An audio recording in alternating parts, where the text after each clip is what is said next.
को नमस्कार। इस वक्त कोरोना की वजह से पूरी दुनिया एक संकट के दौर से गुजर रही है।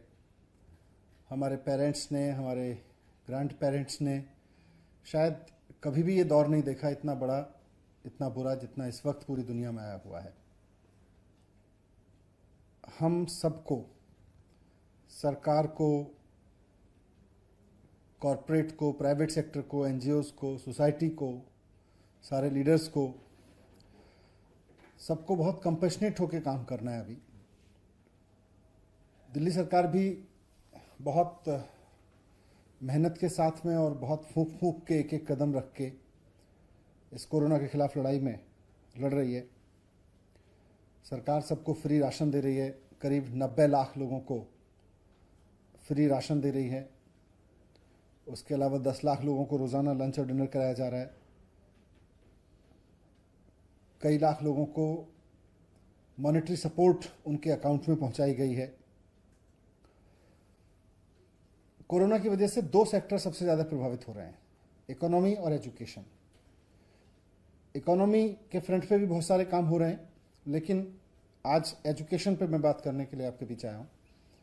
और एजुकेशन में गवर्नमेंट स्कूल्स के बच्चों के लिए सरकार ने, जो दिल्ली के गवर्नमेंट स्कूल में पढ़ते हैं उन बच्चों के लिए सरकार ने ऑनलाइन क्लासेस शुरू कर दी हैं। उन्होंने उसमें ऑन फोन क्लासेस ली जा रही हैं, ऑनलाइन क्लासेस ली जा रही हैं और भी कई मीडियम्स के माध्यम से क्लासेस ली जा रही हैं और लेने की तैयारी है। प्राइवेट स्कूल के बारे में मैं कहना चाहता हूं कि प्राइवेट स्कूल दिल्ली में और भारत में, पूरे देश में कंपनियों द्वारा नहीं चलाए जाते, ट्रस्ट द्वारा चलाए जाते हैं, संस्थाओं द्वारा चलाए जाते हैं। ये माना जाता है कि प्राइवेट स्कूल, इस कानून में ये माना गया है कि प्राइवेट स्कूल जो लोग चलाएंगे और जो प्राइवेट स्कूल जो संस्थाएं चलाएंगी वो प्रॉफिटेबल संस्थाएं नहीं होंगी, वो चैरिटेबल संस्थाएं होंगी, वो ट्रस्ट होंगी। तो ऐसे में मुझे अब कई जगह से शिकायत मिल रही है, सरकार को शिकायत मिल रही है कि कुछ स्कूल बढ़ा चढ़ा के फीस चार्ज कर रहे हैं। सरकार से अनुमति लिए बिना बहुत सारे स्कूलों ने फीस बढ़ा दी है। कई जगह से शिकायत मिल रही है कि बहुत सारे स्कूल ट्यूशन फीस के अलावा और भी कई तरीके की फीस चार्ज कर रहे हैं, एनुअल चार्जेस ले रहे हैं, ट्रांसपोर्टेशन फीस ले रहे हैं, जबकि अब तो ट्रांसपोर्टेशन पे कोई खर्चा भी नहीं हो रहा।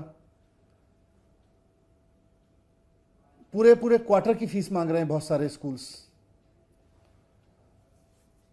कई स्कूलों के बारे में शिकायत मिली है कि उन्होंने, अगर किसी बच्चे ने फीस नहीं दी है तो अपने यहाँ ऑनलाइन क्लासेस बंद करा दी हैं, उन बच्चों की ऑनलाइन क्लासेस फैसिलिटीज़ बंद कर दी हैं।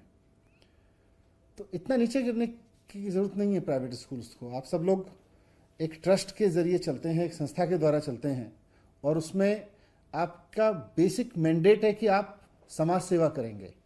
ऐसे में किसी बच्चे की फीस ना देने की वजह से उसका नाम ऑनलाइन क्लासेस तक से हटा देना, ये तो ठीक नहीं है।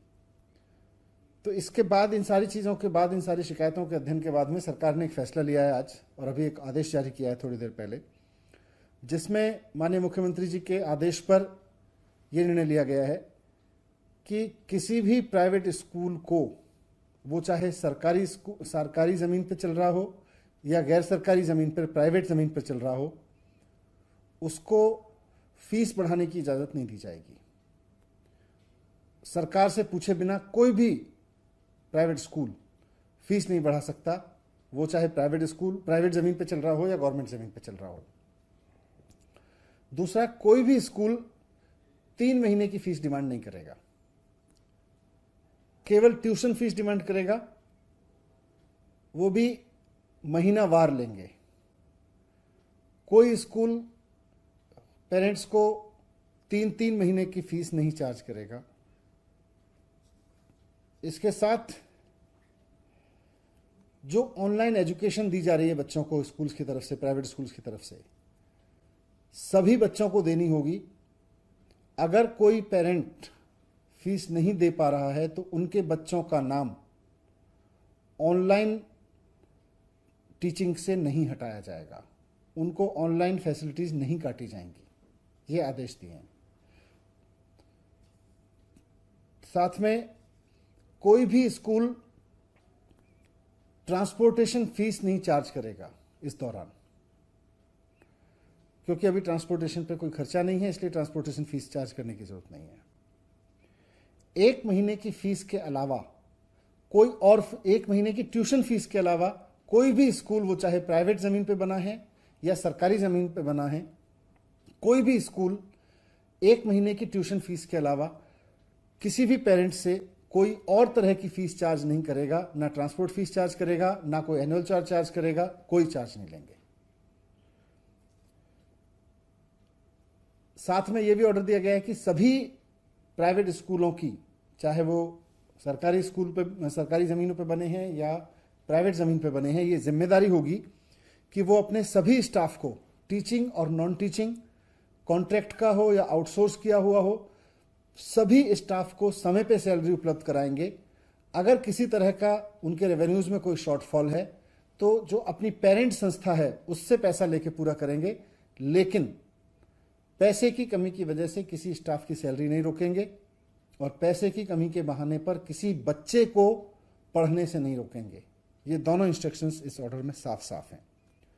और ये order Delhi school education act और नेशनल डिजास्टर मैनेजमेंट एक्ट दोनों के अधिकारों के तहत जारी किया गया है, क्योंकि इस वक्त पूरा देश कोरोना की आपदा से जूझ रहा है। पूरे देश में कोरोना को आपदा घोषित करके आपदा कानून लागू है।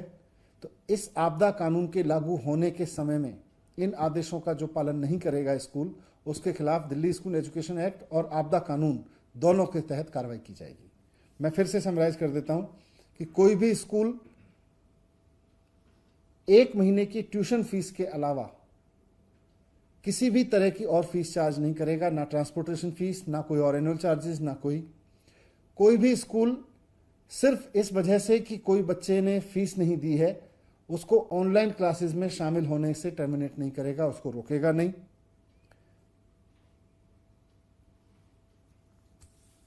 बिना सरकार की इजाजत के कोई फीस नहीं बढ़ाएगा, जो फीस पहले से थी उसी को अलाउ किया जाएगा, उसके अलावा बढ़ी हुई फीस नहीं चार्ज की जाएगी किसी भी स्कूल में।